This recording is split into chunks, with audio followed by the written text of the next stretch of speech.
Hey everybody, today is Sunday, September 21st, 2008, and you're listening to episode number 73 of On Tap. I'm your host, Dale Coulis, and I got Chris Harpster alongside me again. Hello.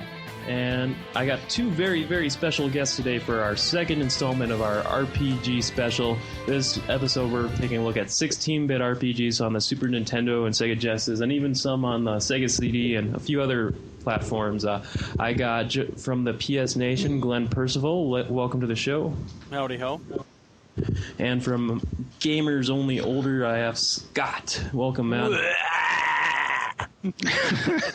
Sorry, man. I've been playing too much Warhammer Online. Oh wow. God. Got a good beta roll on. Well, let's roll into that. Our games we've been playing, as we always start off each and every show. Scott, your very special guest. How's Warhammer Online going? What else have you been playing? Well, I just actually picked up Mass Effect for the PC today. It dropped $10 in price finally, so I got into that. I've only touched it for pretty much an hour leading up to this show, and I think I've effectively killed like 6 bad guys now. So far, it's fun. But other than that, I've really just been sinking my teeth into Warhammer Online. Such a nice, deep game, and has a lot of little extra pieces that they added on beyond something like World of Warcraft or something like that. And I like the Warhammer universe. It's got some cute little humor involved, and at the same time, it's still badass and wicked fun to play. So, Yop. Now, I saw like no marketing for this at all, but there was also just a couple weeks ago another Warhammer real-time strategy game released for 360 from Namco. Have you heard anything on that? Are you talking about Dawn of War? Yeah.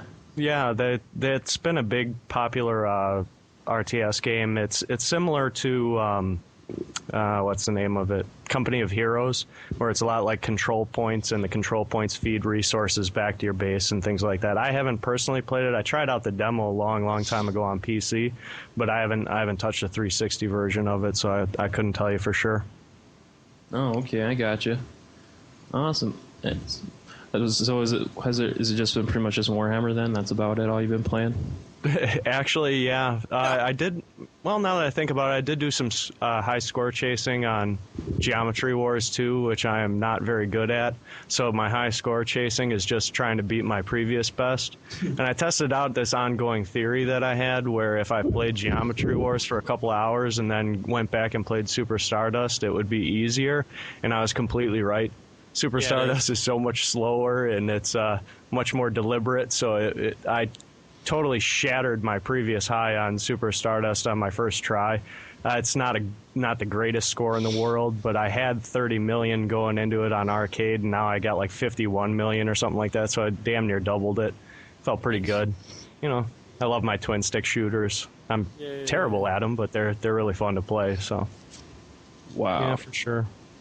Dang, dude, I love playing them, but I have no skills at all at those style of games. I'm lucky if I can get into the 6 digits or whatever. Yeah, I've found that it's this weird kind of concept, and it seems overly simplistic when you think about it. But I've found this one theory to really improve my gameplay, and that's just simply as things get more hectic, I tend to make the area of the screen that I focus on smaller.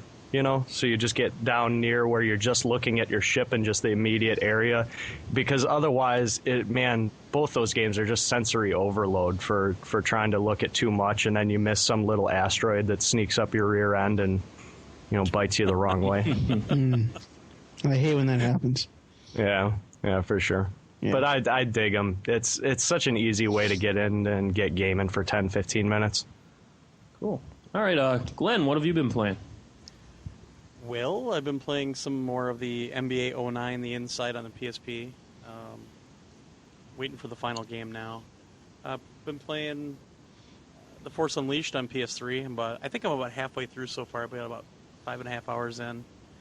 So far, I'm really enjoying it, actually. There's glitchy moments, things like that, but overall, the Star Wars geek in me, takes over, and I'm still having fun with it.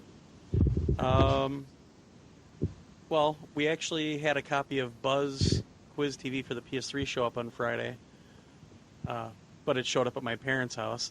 So No. I'll be playing that So, tomorrow. Are they going to be playing it, or? Actually, I think they would really enjoy that. They have a PS3, so I told them, I said, well, why don't you pop it open and try it out before you mail it to me? No. Oh, they're going to be addicted to it now. Well, that'd be fine. They don't use it for games. They just use it as a Blu-ray player and DVD player. Oh. So, but it's nice to have there when I go visit. Then I have a PS3 to play. Zah! The mind does wondrous things.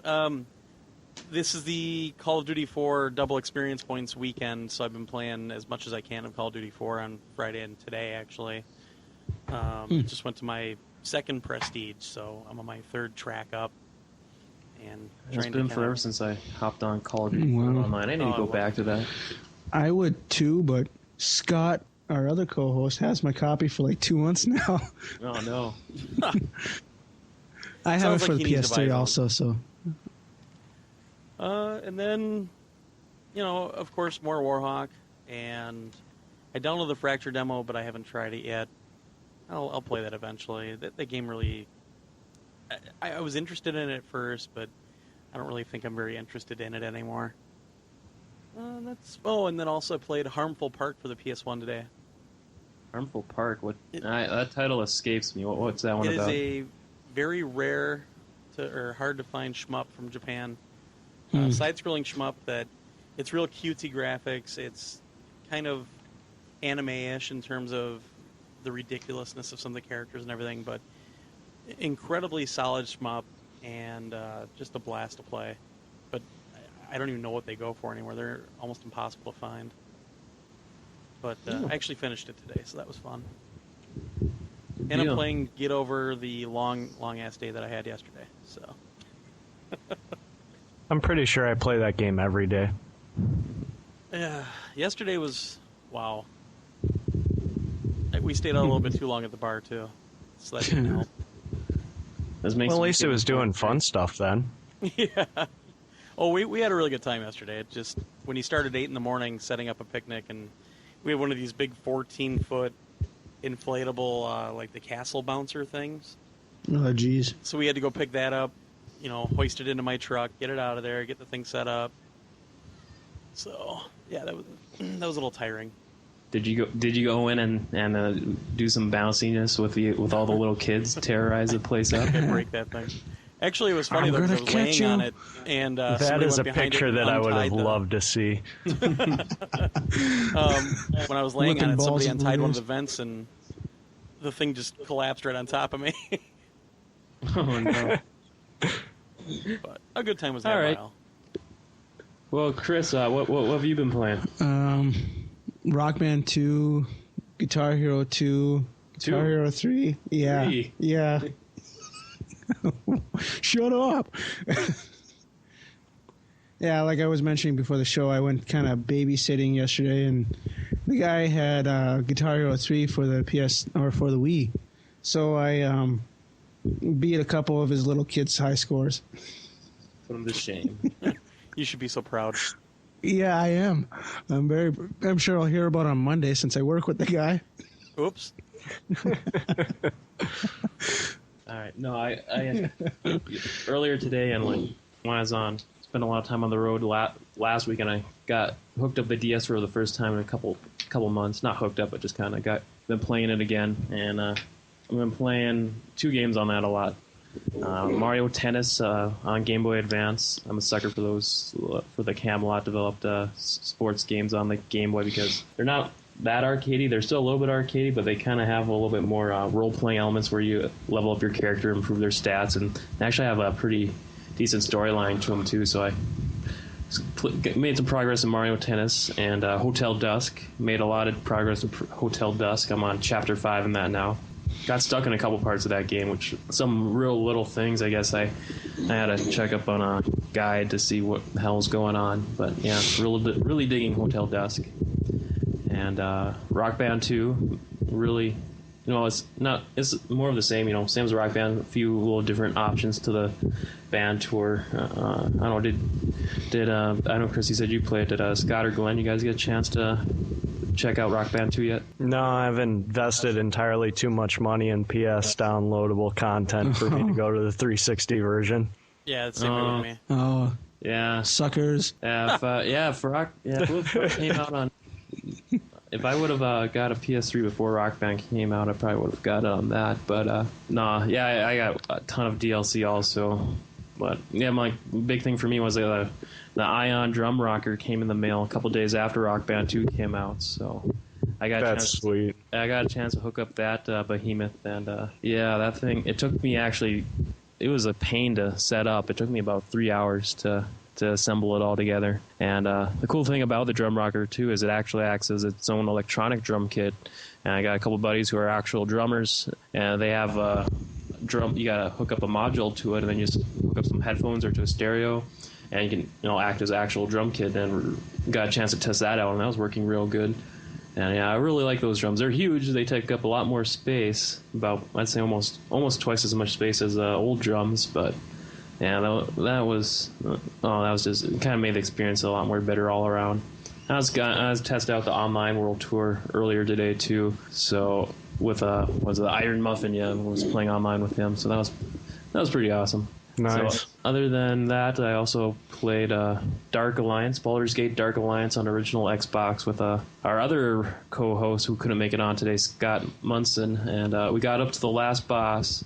There's an evil chick named Eldrith, and she completely just owned us, and we couldn't beat her at all. Couldn't even come close. Is that the one where I just run around and fart all the time, or is that Champions of Norath? Yes, Champions of Norath. Oh. So we got to rethink our strategy to beat that final boss in Dark Alliance, but it was having a ton of fun up until that point. And 2 more I got left. 2 Human. I was playing that earlier today, and I was game flying, and I just got to the point where I just gave up on it. That game I was starting to like it. I was actually really enjoying the story for it. Mm-hmm. But I guess I was playing with the Berserker class, and usually, or your basic, warrior hack and slash guy, don't use that much magic. Mm-hmm. And for some reason, that class, it shouldn't have even existed in 2 Human. I found myself dying way too much, and the way the health system is implemented in that game is just horrible. You don't get potions, you get random orbs, and they just kind of, I don't know, for hack and slash or a guy like me, they aren't that plentiful. But you have never-ending lives. Yeah, but after suffering through that 45-second death respawn thing, after I was dying every literally 2 to 3 minutes, it's just got to be too much. I was debating on going to switch another class. I heard other people off other podcasts and the boards on VG Evo recommend other classes for 2 Human. But actually, the Berserker's my favorite class. Oh shit! Okay, I just suck. Never mind. Oh yeah. So I was in the second main dungeon, the one after the Hall of Heroes, and which is the longest, most annoying one. That's the freezing one, right? You're on Ice Planet or something? Yeah. And you're going after the other god, and you have to kill him or something? Yeah, exactly. Yeah, I passed that one. That level was kind of annoying. I gave up. I was on it for a long time, too, and it was just no more. There's only 5 levels in that game, isn't there? 4. 4? Wow, that's better. Yeah, so I gave up and sent it back to GameFly, so yeah. I was real disappointed. I don't know. I guess I'll blame it more on my lack of skills ors in that game, but yeah, that's it. And finally, the last game I've been playing was the SOCOM beta. I was playing for a little bit earlier today, about a couple hours, but Glenn or Scott, did you guys get a chance to play the SOCOM beta yet? Yeah, I did not. Did you have this problem? I guess I was playing with my brother, and he had the same problem. We could hear the music for the game while we were playing, but we couldn't hear gunfire or any other sound effects. I know there's audio problems with the beta. They had a problem originally where they've got this thing set up where if someone's talking on the opposite team on their Bluetooth microphone and you're close to them, you can actually hear them in the real world. And originally it was way too loud, so all of a sudden you would just hear this person blaring out of your surround speaker. Yeah, but I mean it's a beta, and I've had glitches kind of like that. I've had graphics glitches, all kinds of things. So there's another patch coming out pretty soon, actually. So maybe that'll fix your problem. Oh, okay, good deal. Yeah, I got a chance to get some rounds in, and yeah, it seems like same old SOCOM. Don't have a problem with it. Hopefully I'll get better and It's try tough going and from Call of Duty 4 to that game. what's that? Well, you sit and play Call of Duty 4 or even Warhawk, and then you go to SOCOM Beta, and you go from this craziness, 60 frames per second, just insanity everywhere, to a game that's really nestled in trying to be as realistic as possible. And if you get out of breath. And, you're very slow and plodding type of gameplay. It takes me about 3 rounds to get back into it. Yeah. No, yeah, you're right. It is a complete different change of pace. So, yeah, I prefer more of the frantic running gun, crazy FPSs of the world. Yeah. But every now and then I like to mix it up with kind of like, SOCOM or even Rainbow Six Vegas every once in a while. Heck But, yeah. Oh, okay, that wraps up the what we've been playing segment. Let's get on to the RPG goodness. Before we get on to the 16-bit era, like I alluded to in our last episode, I wanted to do something where we talk about the computer PC era RPGs, but the guest host I had lined up to make it on to talk about it. I had problems reaching him, and he just couldn't make it on.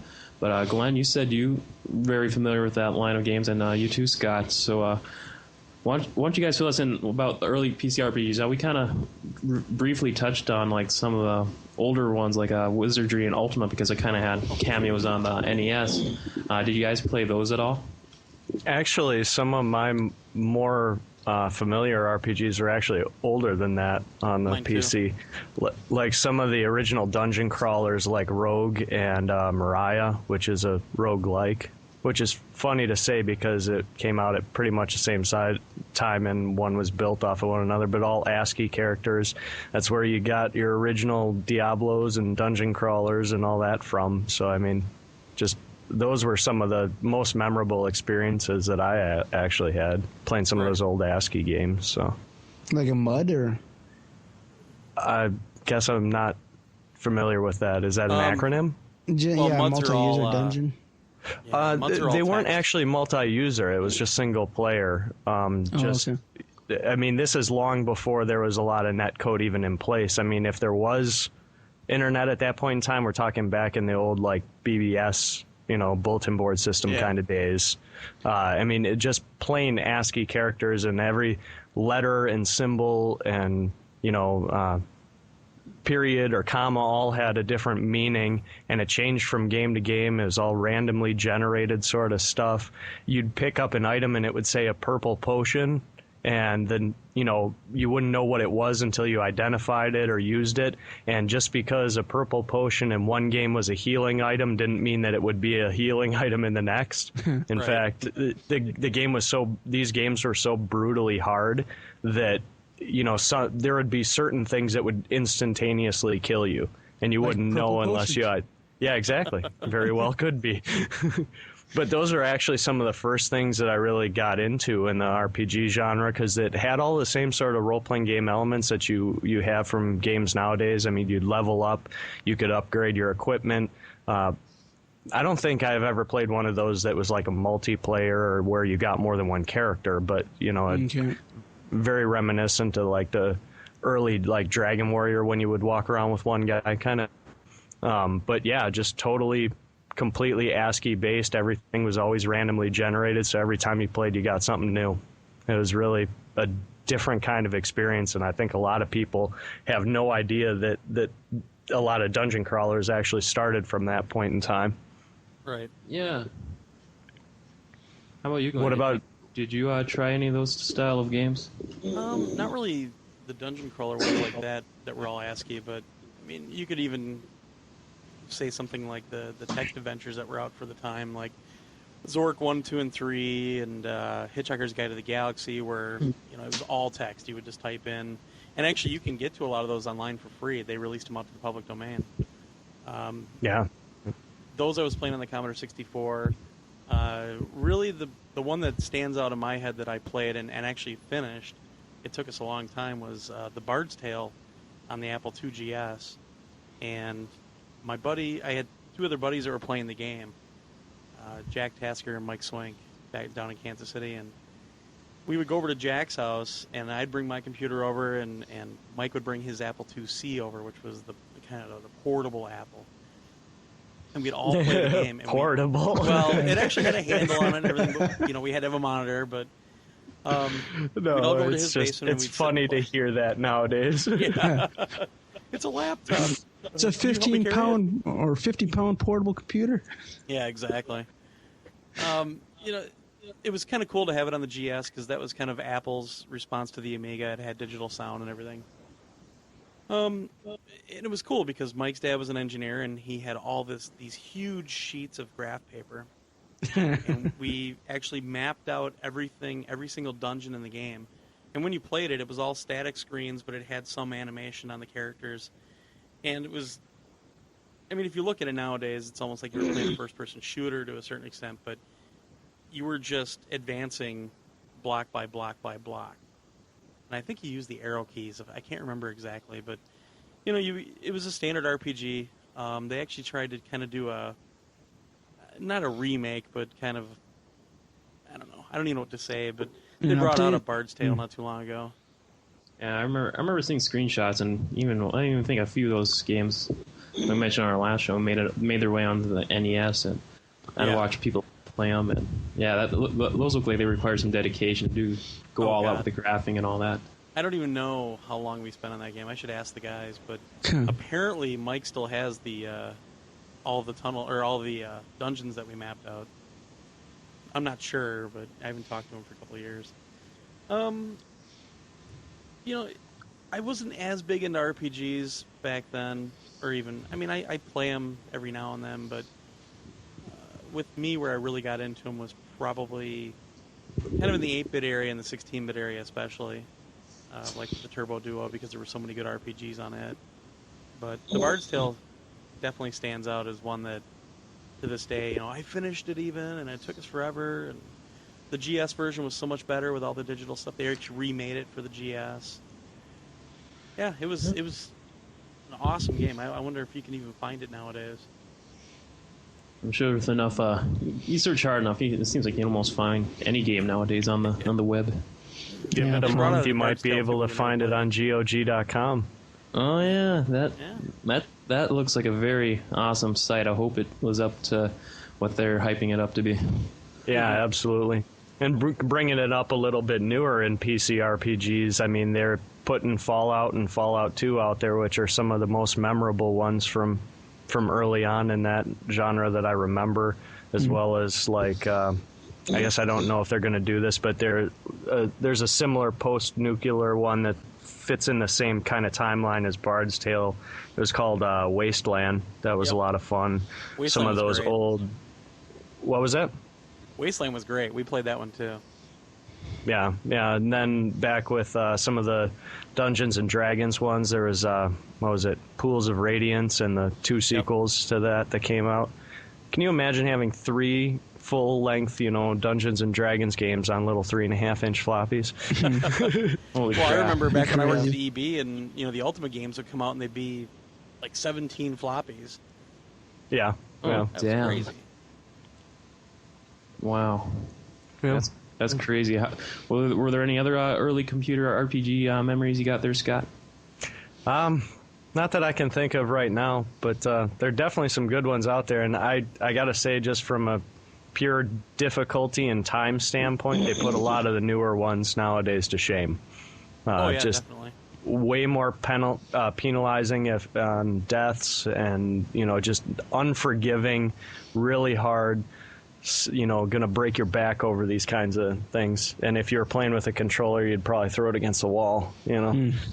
But definitely, don't get me wrong, though. Definitely, very entertaining games, a lot of fun. Especially if you got into those kinds of worlds. I mean, it was easy with Dungeons and Dragons, since that was even at that point in time a very popular, tabletop kind of game. So to have it realized electronically, I mean, it just easily pulled you in. Was definitely good games. Just it's a different mechanism nowadays. Yeah. Awesome. I mean, back All right. then, the Ultima series was kind of, the bar that had been set, and everybody tried to get up to that level, especially. I remember the Wizardry games being a big deal at that time, too. Wizardry were pretty big, too. I never tried any of those. I did play a couple of the Ultima games, but I don't know, I could never get into them as much. The only Wizardry game I tried was Wizardry 8, which I got really into, but that was way later down the road, like I think early part of this decade. But that game really hooked me in. It was like the first time the Wizardry game went to 3D, but I'll save that for a later installment. But let's get to the good 16-bit talk here for Super Nintendo Genesis. Here, that's what we're going to be focusing on for the remainder of the show. Growing up, I think I was a big Super Nintendo guy. I got into the Genesis a bit later, but when I think of RPGs on the Super Nintendo, the first ones that come to mind right away are the two Final Fantasies. Well, not including Mystic Quest. But right. the main two Final Fantasy games that came out in America in the 90s, Final Fantasy 2 and 3, which in Japan are also known as 4 and 6 respectively. I played a lot of 6 at my buddies'. They actually, on the Super Nintendo version, they had it where you could do a 2-player co-op for the battles, and I'd watch them plod along through the story and adventure, and I remember for battles I was always Cian and Gao. I don't know, for some reason, or Sabin. Cian, Sabin, and Gao. I really like those fighters, and like just the way that the battles for that game and just the storyline, it just seemed way ahead of the time than anything I've played before it. I don't know, Final Fantasy 3 or /6, whatever you want to refer to it as. That was probably one of the ones that just stick out to me right away. It's just some of the cream of the crop of the RPGs of that time. Did you guys get a chance to play any of those Final Fantasies? I'm sorry. I don't mean to. You obviously haven't listened to our show. I think Scott's got those games memorized. Come on, work with me. Actually, to be fair, Adam is the better expert when it comes to Final Fantasy VI. I haven't finished it. I've played the first half of that game at least a half a dozen times. But just most of my experience with it was either a rental when it was out on Super Nintendo, or later when I bought it in the remake for the PS1. It was just, I found it hard to find that much time to dedicate to it. But man, you're absolutely right. It's a very, very rich, deep game. Amazing storyline. 4 also had a really good storyline. I wasn't as big of a fan of 4 because I like role-playing games that give you choice, give you selections, allow you to choose your party, allow you to choose different paths, light side, dark side, like you'd see in KOTOR or something like that. The more choices, the better. And in Final Fantasy IV, very much so, was a very, very linear game. I mean, just very small number of offshoots. I'm not even talking necessarily side quests. I just mean there's really not that much choice along the whole way. But both of those games are fantastic. And what I think they really did for the genre, first starting off on the Super Nintendo, there is that it's seeing the improve in technology and seeing the better writing and the fact that these kinds of games are starting to catch on. They really enabled much more full, rich stories where you could actually implement characters and have a very beautiful story arc and a lot of depth and background in behind all of them. I mean, you look back at Final Fantasy VI, and first thing that pops into my head is one of the most notable scenes, easy to recall right off the bat, is that opera scene. And it's like, for some reason, it's like there's no combat there. There's all the things that you're doing for the vast majority of that game, leveling up, fighting bad guys, fighting bosses. Those aren't the things that are first in my head. It's that ability to tell that story, have this beautiful scene. And at the time, wow, I mean, it was really something else to see. I mean, really just beautiful and rich, and again, that gives you more of the character story arcs and things along those lines. I mean, I think that's what those games did really well at that point in time. I think they just took leaps and bounds forward on that. Because even with some of the greater RPGs that we were talking about before, like on the PC and stuff like that, they'd have nice stories and whatnot, but they always felt like a cheesy fantasy novel as opposed to where you had any sort of character attachment. Like it didn't seem like it seemed like just the amount of effort that went into the story for me, the Final Fantasy games was just completely above and beyond anything you've ever seen before. Oh, absolutely. And even in the earlier Final Fantasies, especially in the first one, I mean, you picked 4 characters. One of the coolest parts about that game is you got to pick what classes you wanted to have, but that also meant that they couldn't really flesh out the characters to be really full or anything like that. So it was one of those like give and take. You get a little less choice on your characters, but at the same time you have this extra ability of telling this story that includes these characters that you actually care about. Now, what are your thoughts on the PS1 remakes? If it weren't for the load times, I think they'd be great. Because one of the stores here actually has them brand new for $20 each. I have all of them already, so. Well, no, I was thinking about going to get them.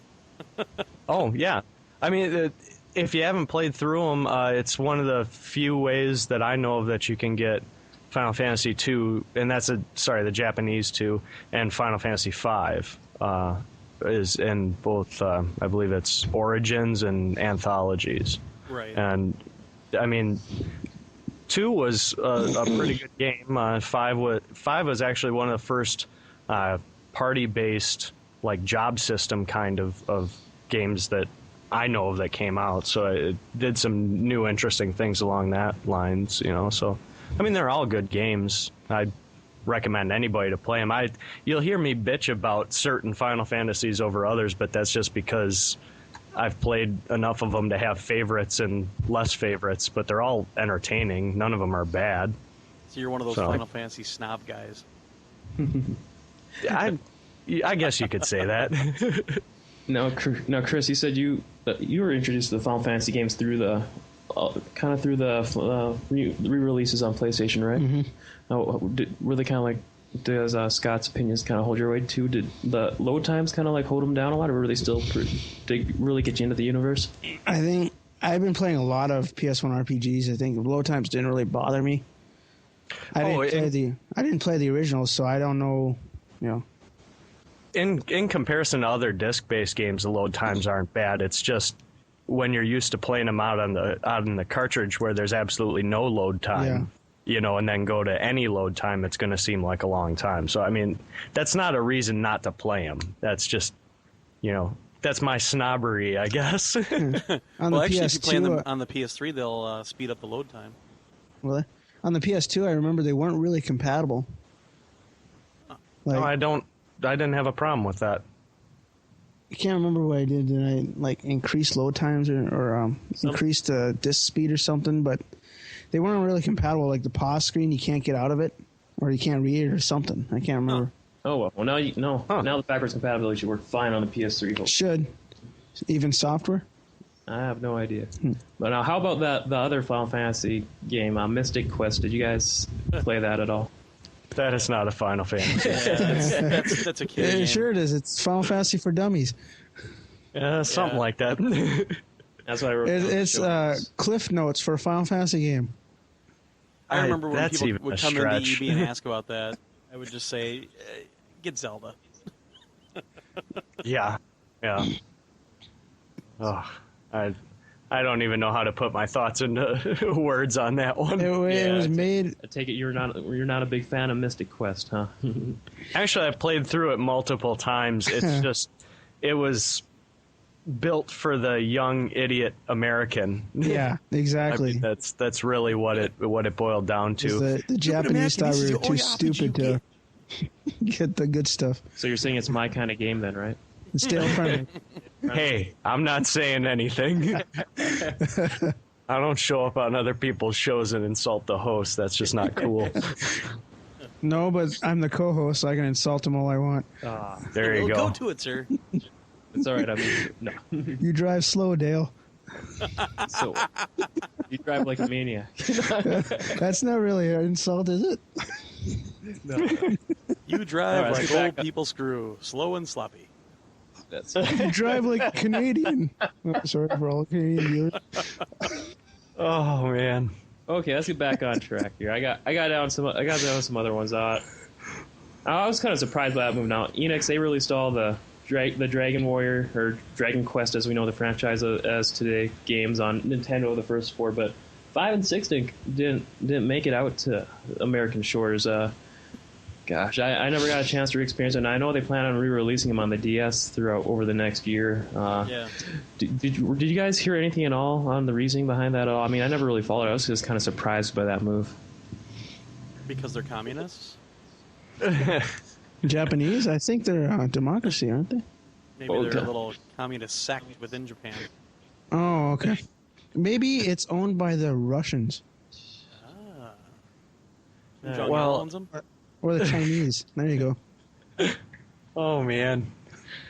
No, I think most of it really has to just do with the fact that role-playing games at that point in time didn't have half the popularity here that they had in Japan, so they probably just didn't see a lot of it as being profitable excursions. I mean, Yeah. there are hundreds of role-playing games that were available for years in Japan before we even had heard of them over here. I mean, a good example of that, I don't remember what System 1 and 2 were on, but we didn't see a front mission until we saw the third one. And suddenly this game comes out, looks pretty cool. There's Front Mission 3. Is that a sequel, or is that just part of the title? Yeah, exactly. Nobody knows. Now, it seemed like, at least growing up for me, that keeping up with magazines at the time before the internet, really, became the new way to get information. It seemed like Square was always dominating the RPG scene in America. Anyways, it seemed like they're releasing a lot of stuff. Like I got some listed on your Secret of Manas and Evermore, Chrono Trigger, Super Mario RPG. They developed, and I love that game. It always gets bagged on, but I beat that game. I loved it. Which one? Wait, Super I was Mario going to say RPG. he listed off 6 games. You want to be I'm sorry. This is like the last one. I said. It was on Super one Mario cartridge. RPG. I loved it. Oh, okay. Actually, I'm really excited about that. That just got re-released on Virtual Console. I was always interested and never had the chance to play it. So Yeah, Yeah, Mario but RPG unfortunately, it ruled. sounds like it doesn't look very good on the Wii. There's some kind of weird filter where it looks pretty out of whack. But it's still That worth game had, playing. It was a fun game. It's kind of short. I think I beat it in like 2 or 3 days, but I really enjoyed that game. Yeah, and I never got a chance to try any of those. I know a lot of people have. I never got a chance to play it yet. I got it on the PS1 when they re-released it, Chrono Trigger, but I know a lot of people have a lot of critical acclaim for that one. Yeah, I remember that one. I didn't play very much of it, but I remember it. Right on. actually, I never finished Chrono Trigger until it got re-released in the PlayStation 1. And even at that point in time, years after the fact, I was still enamored with how well the game was done and how well it stood up. So, I mean, it's definitely a fantastic game. I have Chrono Trigger on my cell phone. Wow. Wow. It seems like you can get almost any game on your cell phone nowadays. Well, I can. Okay, now, just kind of what I want to do here is that I could go through the list. There's a ton of other, just not like a ton, literally, like compared to Japan, like you guys mentioned, but it seemed like RPGs really kind of started to pick up steam on the 16-bit era. Let's just focus on the Super Nintendo first. Which games do you guys have like your best memories of that we didn't mention yet that you want to give their proper shout-outs to? I mean, I got a ton here listed. Well, I actually finished Final Fantasy II. I didn't finish 3, but I had played it. Because that's back in the days when I actually had time to play RPGs. We'd mentioned before the show that, I'm just going to say it, Legend of Zelda: Link to the Past, some people may not consider it an RPG, but that's still my favorite in the Zelda series. And when I got that game, I actually couldn't play it for like a week because I was working so much. So when I finally sat down to play it, I actually went through the entire game in one sitting. Jeez. Oh my god. Nice. All of a That's pretty... sudden, I got done with the game and I looked at it was like a day and a half later. So Oh, that man. one actually I hold very close to my heart. I honestly just love that game to death. That's one of those games both me and my co-host hold dear. My co-host on Welcome to the Goo, he's nuts when it comes to some of these games, and he actually played through Link to the Past with only the original 3 heart containers. I mean, he's nuts. Yeah. Absolutely nuts. He beat it with just 3 heart containers. Yeah, never picking up a new heart That's container. crazy. That's Yeah, crazy good. I'm telling you, he's nuts. Wow.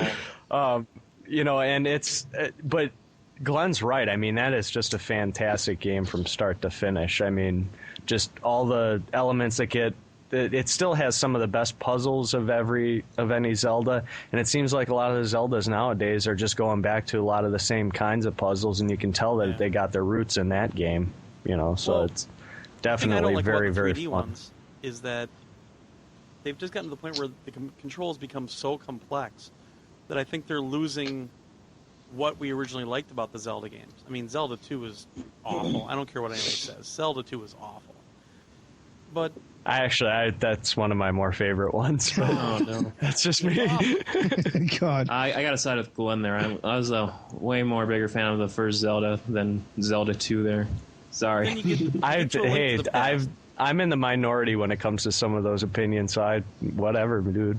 No worries. I don't care. But, you play through the first one on the NES, and then you get the Super Nintendo, and there's a little bit of a lag where, just like a lot of systems come out, the games you have for the first few months just aren't. They're good, but they're not great. And then all of a sudden, A Link to the Past comes out. You put it in your system, you've got your surround sound turned on, and you walk out of that cabin first thing, and it's raining, and it's actually programmed in Dolby Pro Logic. So you have this surround sound going, and the graphics are so beautiful on the game comparatively to a lot of the stuff that's out on any other system. And it sucks you in. And it's a character that you instantly just become a part of and become connected to. And the game never gets to the point where it's too frustrating or it doesn't get boring. It's great from beginning to end. So, yeah, like I said, we didn't know if it was an actual RPG or not, but that game, it's probably in my top 10 on the SNES of all time. Wow. See, and that game has some amazing staying power, too, because, I mean, you look at you mentioned the graphics and the sound and the aesthetics of it.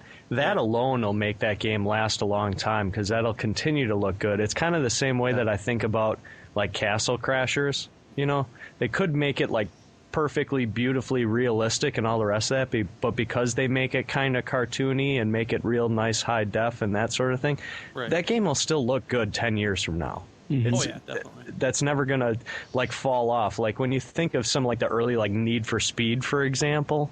I mean, at the time you go, "Wow, this looks amazing," and after playing like Gran Turismo and going back to it, you go, Yeah. This game looks like crap. It seems a lot like a lot of the time, a lot of 3D games that try to push the system to their limits. Yeah, they'll look good for that time, maybe for a year or two thereafter. But then when you go back to them, they have a hard time holding up. Yeah, I agree with you. The 2D games. And, just like a lot of the stuff they do on Xbox Live Arcade and PlayStation Network, just like the remakes and, like you said, Castle Crashers, those games have a certain graphical style to them where it's hard for them to age badly. Right. Yeah, like during all our console retrospectives, we saw a lot of games that they actually look good today, and we saw a lot of games that actually look like totally crap. Yeah. Alone in the Dark. Oh, God. Oh, man, I had that for PC. Yeah, that was man. I mean, it's jumping ahead a little bit, but I want to use a game from the PS2 as an example of what kind of pulls me away from RPGs, and I guess that's where I'm kind of getting with Zelda and even Final Fantasy II was I actually never finished Final Fantasy VII, and the reason was I got to this point where I stopped for a couple weeks, and when I went back to play, I kind of forgot what was going on, and I kind of forgot what had to be done. And I'm just wandering around, and I had no idea what I had to do. And then I just stopped playing it and lent it to my friend for 3 months. Yeah, I hate when that happens. Yeah. See, it's interesting that you bring that up because... Oh, sorry. No, go ahead. It's interesting that you bring that up because I've had that conversation. I don't know if it was with you, but I know I was talking with like Jeff from Interactive Distractions and Chris as well. And we had this discussion about how some role-playing games in that same kind of era, later than 7, but still PlayStation 2, we're starting to do some things that just made a lot of sense, like Rogue Galaxy and Dragon Quest 8. They all have means so that you can like talk to your party members, or you see during a loading screen, it reminds you of what you're doing and where you're going. Right. Maybe you don't have quite the in-depth knowledge of, oh yeah, this one turn was where I was about to go or something like that, but at least it gives you a general idea and a real quick refresher, Yeah, or if you try to go like the wrong way out of a village, one of your party members says, "Hey, wait, we're supposed to do this." Yeah, exactly. They are getting better with that as those games have grown. But yeah, I definitely understand what you mean. Plus, one of the benefits to Link to the Past is every time you brought up the map, you could see all the outstanding crystals or the medallions that you were yet to collect. So you might not remember exactly where you were, but it's not that far away, Right.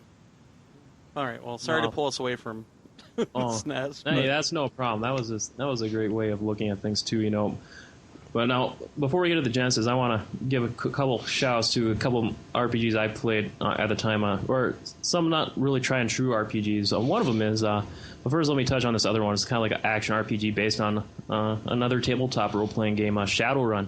I was a huge fan of Shadowrun on the Super Nintendo, and even on the Genesis too. Both were actually completely different games, although same kind of themes, same kind of setting with future cyberpunk world, and you can actually hack into computers, into matrices, and solve puzzles that way. And it's kind of real-time action combat. You still level up your characters and do that. But I really dug the story for that too, and I keep telling myself one of these days, like, maybe I should check out the Shadowrun tabletop RPG, but that just seems to require a whole new world of involvement that I just don't have time for. But Shadowrun, definitely one of my favorite games from that time. And the other game I want to touch on that I came so close to beating, but I got stuck on the final bosses, and then I lost my game save data, so I couldn't really go back to it, was Earthbound. Now, that's another one of just my all-time favorite games on the Super Nintendo. I remember when I first played it, I first started going on, I'm like, wait a second, you're an RPG, but you're with little kids, and you got these just crazy villains that seem they hopped right out of a Saturday morning cartoon show, but something about it clicked, and it just worked for me, and I love that game. That game, so many great memories. Earthbound was a great game. Yeah, big time. I don't. Gosh, I just wish I could have beat that game.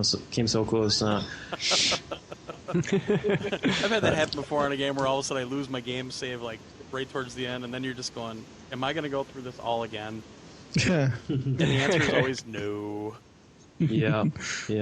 I got stuck on what was it? I think it was like Carbon Dog and Diamond Dog combo, if that was the names. But all right, how about let's just go around here for Super before we move on to Genesis.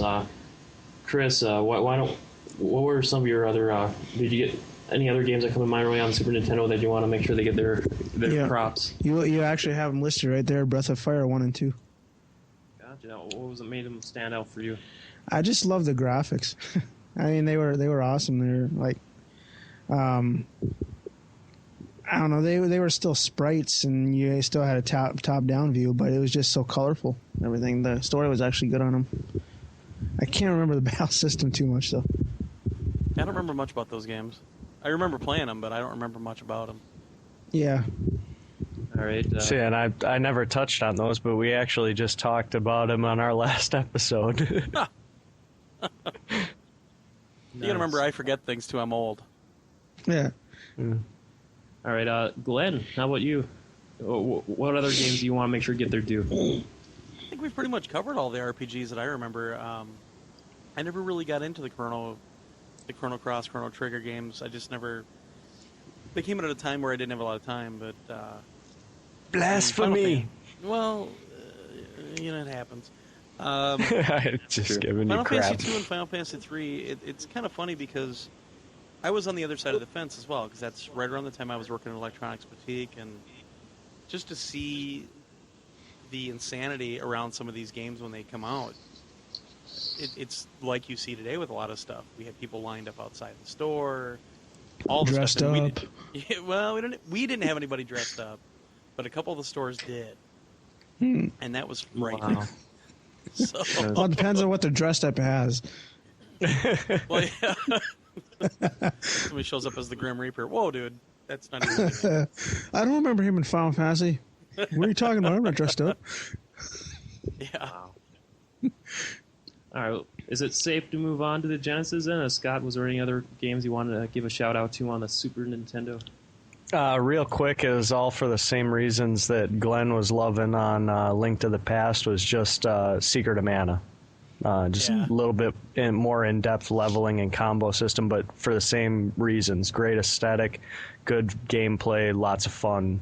Definitely brilliant, brilliant game. So, I should go back and play that game. I never finished it. oh, that game's gorgeous. Plus, you can play with friends too. You can actually have them control video game and friends stuff. where I live. Yeah.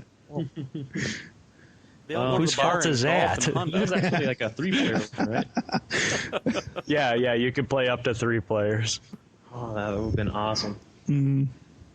Okay, well let's go. Let's move on to the Genesis. And it seemed like like I said, I played Shadowrun on the Genesis, which is a completely different game, the same theme. So I'm not going to spend too much time on that. But that was the only game I really played on Genesis as far as RPG kind of games go. And Sega CD we'll may as well bunch it in with the Genesis too.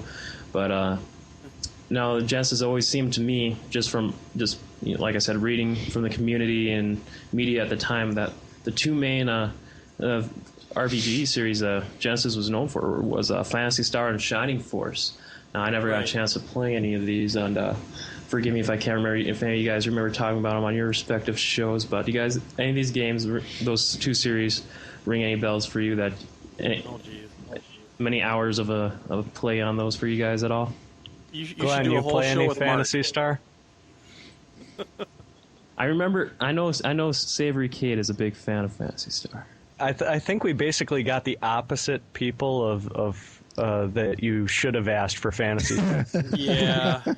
I mean, they did a whole Adam- interactive distractions on those games. Yeah, Adam from my show and Mark from Glenn's show, I'm pretty sure would be able to talk a lot more intelligently about Phantasy Star than us. I played PSO. I played Phantasy Star 2 and finished it. I played 3, but I did not finish it.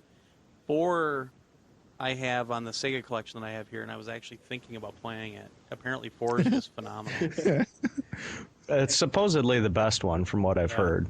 But the other thing I've heard is that if you play the ones leading up to it, it's a little bit more valuable, storyline-wise, and picking up all the nuances and all the rest of that.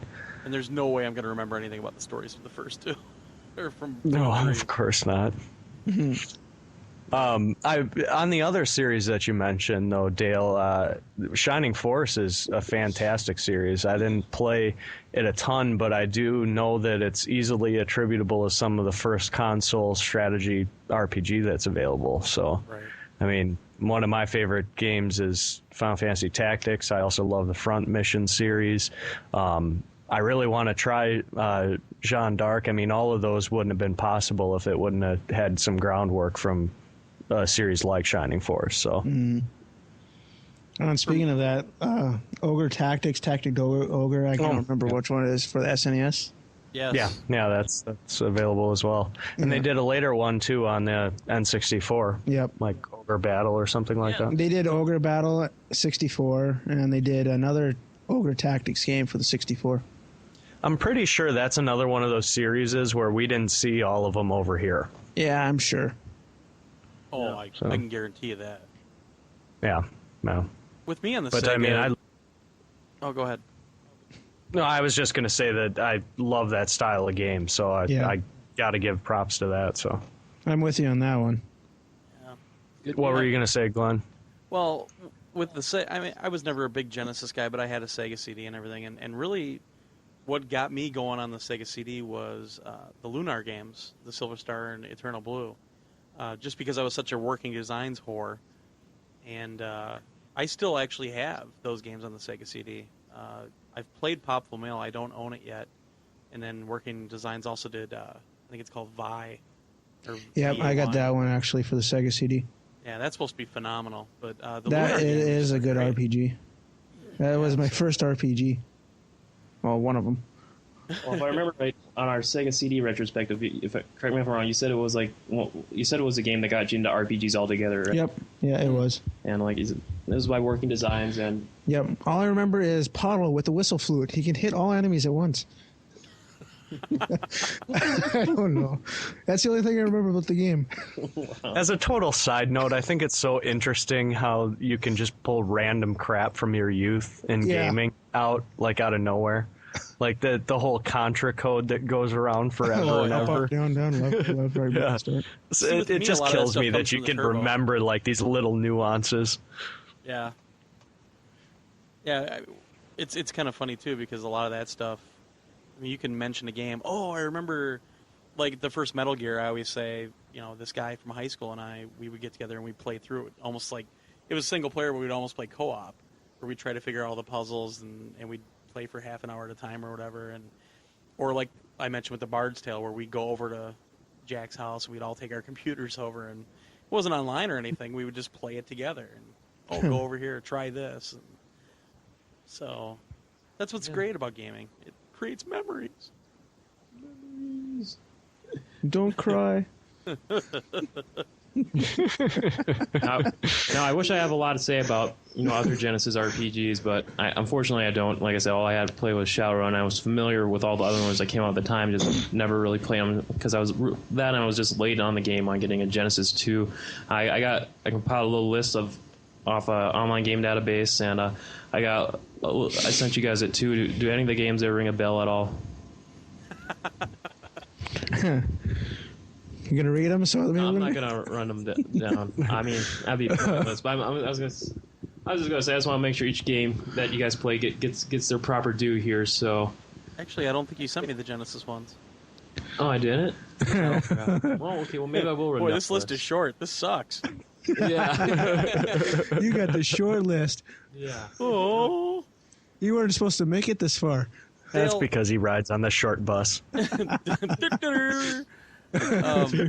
I would be remiss though if after the Sega thing we don't talk about TurboGrafx a little bit, because that literally was the golden age for me in RPGs. Gotcha. Now Mark covered a lot of the TurboGrafx RPGs here too, but yeah, if you got something you want to make sure to share, do go for it, man. But I'll run down this quick list of Genesis games here. This is me. Okay. So this is what I compiled here. So if anything here jogs a memory or two, it doesn't for me, unless if I played it on Sega Channel. But this is what I got. I got Beyond Oasis, Beggar Prince, Crusader of Senti, Exile, Landstalkers, Sorcerer's Kingdom, Rings of Power, Super Highlight, Sword of Vermilion, and Warriors of the Eternal Sun. Oh my god, I forgot a couple of those. Nope. Well, Super Highlight, I think the original Highlight was actually on the NES, if I remember correct. Yeah. Yeah, Mark brought that up on our last installment. He said it was just horrible. Yeah. Sword of Vermilion was actually really good, though. I don't know if I ever finished that one or not. But, yeah, and Beyond Oasis, I remember it, but I don't remember anything about it, to be honest. I remember the name. Yeah. Does that count? All right. Oh, I remember that game. I heard of it before. Well, you got to remember, you work at an electronics boutique for 3 years. You have all this stuff swirling around all the time, and that was back before we were trying to pressure people into pre-sales and buying our Game Informer. And yeah. Would you like to trade that in? Back before GameStop owned you? Mm-hmm. Okay. When we had an epic battle with the Babbages down at the other end of the mall. I'm gonna fling poo at you today. All right, no. Let's get this back on track. Let's finish this thing off with Glenn. You said you got the turbo stuff you make sure to talk about here. So, well, what were the all-star RPGs on TurboGrafx for you? Well, in the Zelda vein, Newtopia 1 and 2 are still absolutely fantastic. Newtopia 2 especially they kind of redid the artwork a little bit better. They actually did all of the sound in Dolby Pro Logic. Really fun games. And like I said, if you like Zelda, they were kind of a Zelda clone to a certain extent, but very, very good on their own. Again, with working designs and the love from them. Both Exile games, which Exile, they're RPGs, but they're side-scrollers. So you kind of have to get into that mode. It's kind of like Ys 3 and stuff like that, which I hate Ys 3. But Ys Book 1 and 2, I mean, they get so much love all the time, and there's a reason. They're really, really good games. It's all on one disc. You can get it on the Virtual Console, I think, for like $8 or $10 for both. But at the time, you've got this TurboGrafx CD, and you have a couple games that they have cool music or whatever else, but the CD format was kind of floundering just because they weren't really showing you any value in it whatsoever. And then Ys Book 1 and 2 came out, and you've got this fantastic score, you've got this fantastic storyline, you've got this fantastic set of voice talent, and you're just like, yes, this is what I want from CD. I mean, we sat and played that game like crazy. And then later on, we get Working Designs coming out with their own brand of humor with a game like Cosmic Fantasy 2, which got delayed quite a bit, and they were having problems with translation or whatever, but Cosmic Fantasy 2 is phenomenal. It's a game that I still want to go back and play again. I went through the game the first time, and you just sit and play that, and you can see the beginnings of all the Working Design stuff, where it was their own brand of humor in the games. Or, I don't know, it was just great that they brought it over to us, because it was kind of a little game in comparison to some of the stuff that was out at the time. And then, this really isn't RPGs, but it's funny because Final Lap Twin, and especially World Court Tennis, had like a quest mode built into them. World Court Tennis. World Court Tennis. You would actually play the game in the story mode as an RPG. Wow. And you would go kind of like and had an overhead battles, world and everything. Well, yeah, and your battles were tennis games, and you would go kind of like try Mario to find, Tennis or something. Yeah, and you would. Your ultimate goal was to find Tennis King, who would actually turn himself invisible, and he would shoot lightning bolts at you and stuff like that when you were playing tennis. Bitch. But it was so cool when you talk about added value. You get a tennis game, which actually World Court Tennis is a really fun tennis game, but then they add this RPG element to it if you want to play it, and it was a blast. That sounds like it was like just That's like way ahead of its time. I think Square did a PS1 fighting game to Ball Number 1. Yeah. That had a quest mode, which is actually like an RPG. Yeah. Yeah. In a fighting game, 3D fighter. I think I own that game. Well, even Soul Calibur on the Dreamcast had, its quest mode that was almost like an RPG. Pretty much all Soul Caliburs had that kind of quest mode. Right. But it was just so weird to go out and buy World Court Tennis on the TurboGrafx on a chip for, I think I got it for $15 or something. All of a sudden we're playing tennis, and you can play 4-player on it, which was pretty cool. And my friend's like, well, what's this mode? And we went and looked, and we looked in the manual, and I'm like, is this an RPG? So we started playing it. It was a lot of fun. And, all my friends are over, and we're playing it. No, you got to do this against the guy. And there were certain shots that would work against certain or other opponents, and it was Hit him in the nuts. weird. It always works. Yeah, there you go. But anyway, I thought that was something that, Dale, you have a TurboGrafx. I would highly recommend finding a copy of World Court Tennis. Because it's a fun game to begin with. That RPG thing is a blast. I'll hit up. I like tennis games. Big fan of tennis. So yeah, I'll probably actually hit up eBay later tonight and see what I can snag up here. You should be able to find that one really cheap, because that was actually one of the kind of the original games.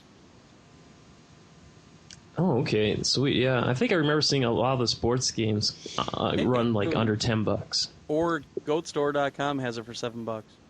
Is that one? Oh, crap, goes. Yeah, let's go right there. Yeah, yep. Nice. But it's one of those rare things you don't know about all the time, and it's worth playing. And actually, the game itself is really good. Cool.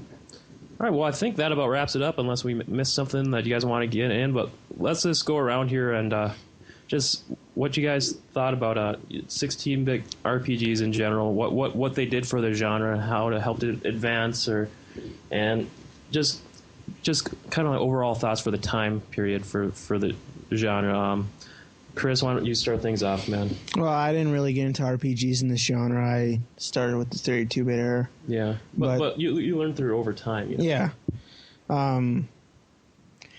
I'm not sure what they were like in the 8-bit era. I mean, I have a pretty good idea. They were more linear in the 8-bit era, but they introduced like freedom of choice, freedom of class modifications in the case of Final Fantasy 2/4.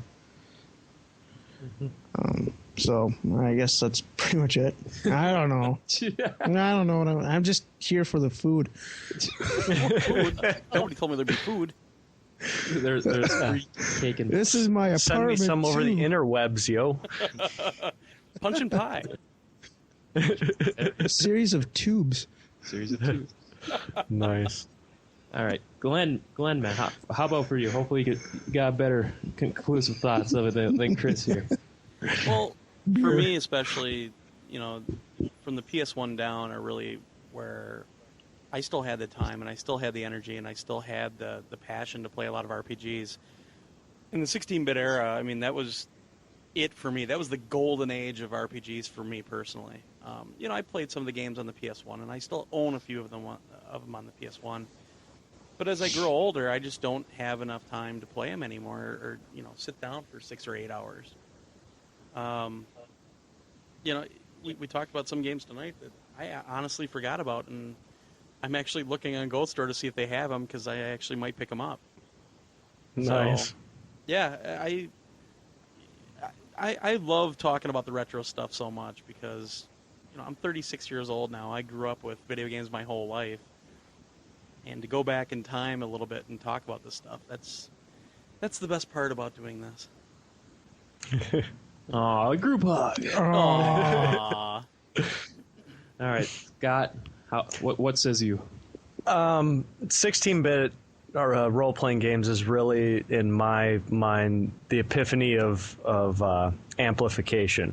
Like in 8-bit, you saw like Final Fantasy and the original Phantasy Star do like really set the groundwork for multiple parties. Same thing, or multiple characters in the party. Same thing with the Dragon Quest series, and really started to see the possibilities of where it could go. But in the 16-bit era, both between graphics and sound and the interest in the industry, which therefore generates more revenue to pay more writers and all the rest of that, brings about some way more fantastic stories, higher quality translations. It was just like taking that groundwork and just ramping it up. I really think the 16-bit era is one of the most exciting times in pretty much all of gaming, mostly just because so many of the different genres got that sort of treatment, where it was like you could tell in the 8-bit era that they had big dreams but didn't have the technology to do it. And I think in the 16-bit era,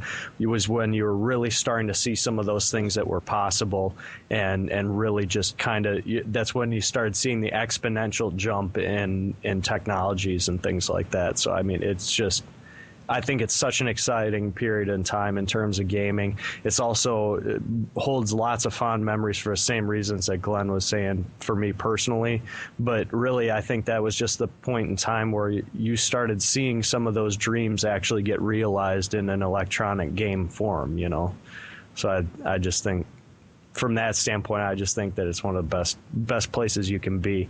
Now, I wouldn't say that some of the best games I've ever played are in that genre, but it's in that time frame. But at the same time, it's got some of the memories that are nearest and dearest to my heart. So, yeah, for sure.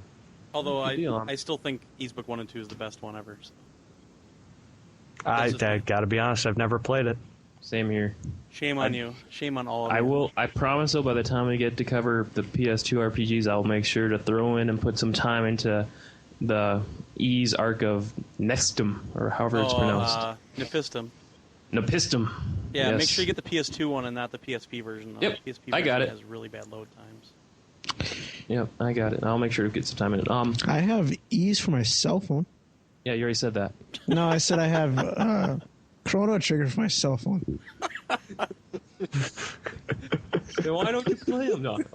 I did play it for a while. Okay, all right. But I don't use that cell phone anymore. Well, let me wrap things up here with my 2 cents here. No, actually, no, we don't want to hear it. Well, that's it. He was gonna shill your show, but now it's on. No, I'm fired. Yep. IR pawned. Kick him out of the conversation, Dale. No. No. Yeah, but I'm recording all this, so. I kid. One.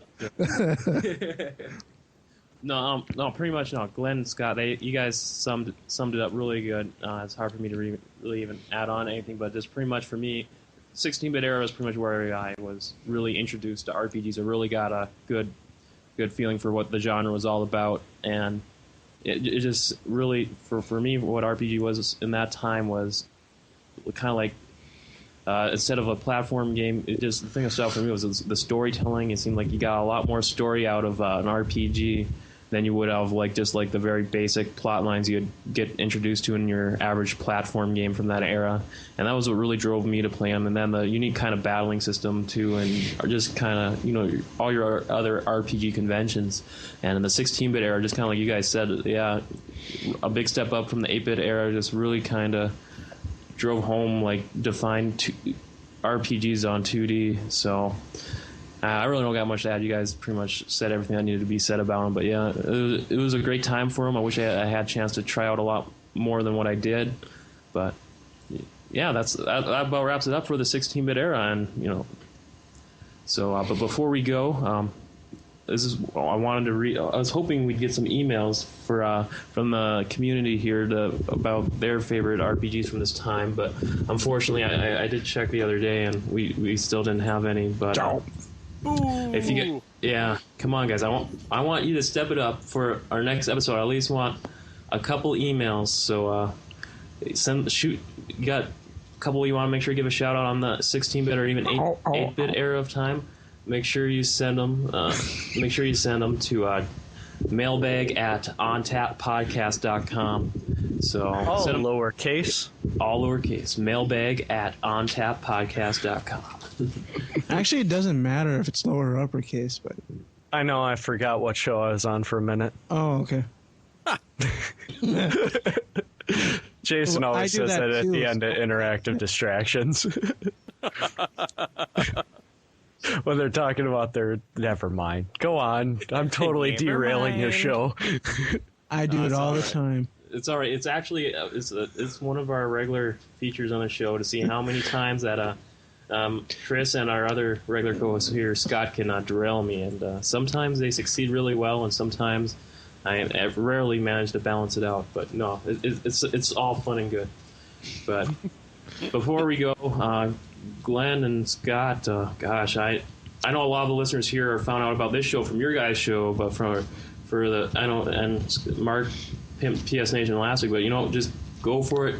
Tell the listeners who haven't got a chance to check it out, fill them in on about your guys' podcast. Go ahead, Glenn. Go ahead. What, me? Yeah. Okay, Scott, go. Okay. All right. Well, I'm from a show called Welcome to the Goo, or Gamers Only Older. It's another show on the podcast network. And much like the On Tap podcast, we're kind of an alternative, a little bit different. There's, like Dale says in his promo, there's plenty of other shows that do news, and we try to avoid that. I mean, we do a couple of items a week that are something that we call it news we give a damn about. But very much so not a news-centric podcast, but every week we do a top 5. We talk about gaming from now all the way back to when we were, itty-bitty youngins playing Pong and all the rest of that. So, I mean, we talk about all that sort of stuff. We do top 5 and a feature every show. This upcoming episode, we're recording on Tuesday. I guess I don't know when you're releasing this, so it may or may not be out by the time we record, but our next one's the top 5 games that we will never play again. Oh, nice. Yeah, sweet. I didn't get a chance to listen to your guys' last episode though. Top 5 PlayStation games. That was a good a good list. Yeah, that was a lot of fun. And we also had Mark on not too long ago. We did a Q&A on import and retro accessibility, because Adam and I were really into gaming, love our games, have had large collections, but neither one of us have ever done any sort of import sort of stuff. So it was really interesting to see what some of those things were possible. So we did that. That was a lot of fun. And then what's our feature this week? Game difficulty. How hard should a game be? Is it hard enough? Too easy, or Dale friendly? Is it just mildly annoying?